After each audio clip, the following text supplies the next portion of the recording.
Joining me now is Senator Lindsey Graham. Senator, great to see you as always. Thank you. This is so disturbing that we're actually talking about this. I mean, we haven't even punished Russia for interfering in our presidential election. And here we are ahead of the 2018 midterms, and they somehow have a hand in that too. What is emboldening Russia in order to give them the power to do such a thing? The lack of consequences from what they did in 2016. The sanctions we imposed are not enough. When they invaded the Ukraine and took Crimea back, the world basically gave them a pass. They're up to no good in Syria, and the Western world's just basically AWOL when it comes to pushing back on Russia. So if I were President Trump, I would call Putin up and say, this will stop if you continue to interfere in our democratic process. We're going to declare economic war on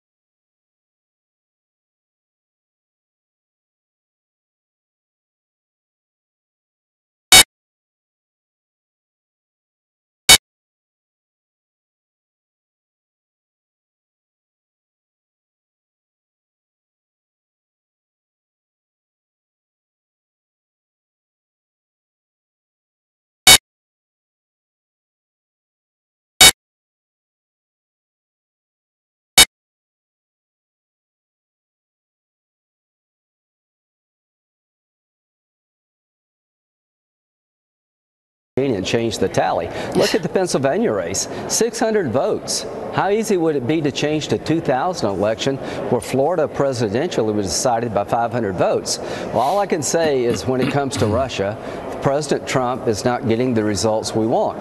When it comes to North Korea, he's been awesome. North Korea fears Trump. When it comes to Iran, he's defined the Iranian deal as unacceptable, and it is, and I think the Iranians are afraid of Trump.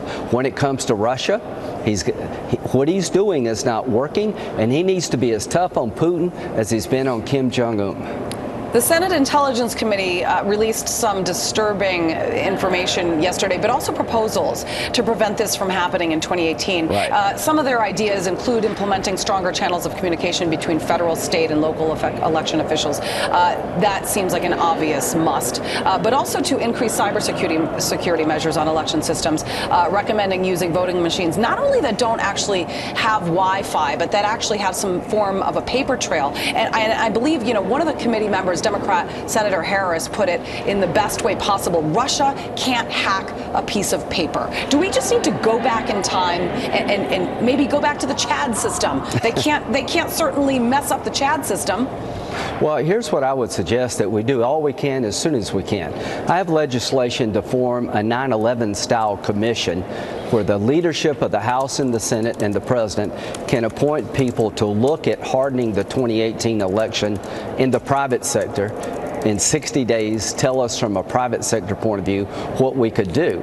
Right now, there is no federal standards when it comes to voting machines. The states are in charge of elections, that's fine. But I'd like somebody to build a voting machine that can't be hacked, that's cyber savvy. Right now, there is no federal standards or state standards how to protect a voting system from a cyber attack. We need to build a voting machine that can't be hacked into, or go back to paper, one of the two. Take it offline until you can figure it out. Totally. All right, I want to talk to you about a change of topic here, a bill that is very near and dear to your heart, the Taylor Force Act, named, of course, after Taylor Force, an American hero who was brutally murdered during a visit to Israel at the hands of terrorists. Now, if this legislation is passed, it would push back against the Palestinian Authority, which actually pays monetary rewards to martyrs and their families for committing heinous murders.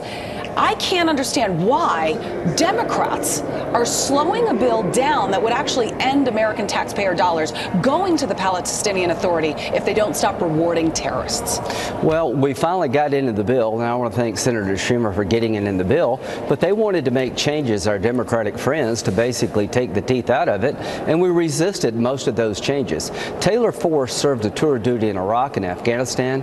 He graduated from West Point. He was going to Israel on a in a graduate program studying at an Israeli university, went out to dinner, got stabbed by a terrorist. They sent the body back to Ramallah because the IDF killed the terrorist, and they welcomed the body back as a martyr. His family, the terrorist family, got a big payment from the Palestinian Authority. If you go to jail in Israel, they pay you while you're in jail. If you die as a terrorist, they give your family a bunch of money, free health care and free education. So we're stopping all financial aid to the Palestinian Authority until they change their laws that incentivize young Palestinians to kill Jews and Americans, and we're no longer going to put up with this. So Taylor Force did not die in vain. His mother and father, Stuart and Robbie Force, were a driving force behind this legislation, and this is going to bring about change, I hope. No more money to the Palestinians until they change the way they do business. As it should be. Senator Lindsey Graham, thank you very much as always. Appreciate talking to you.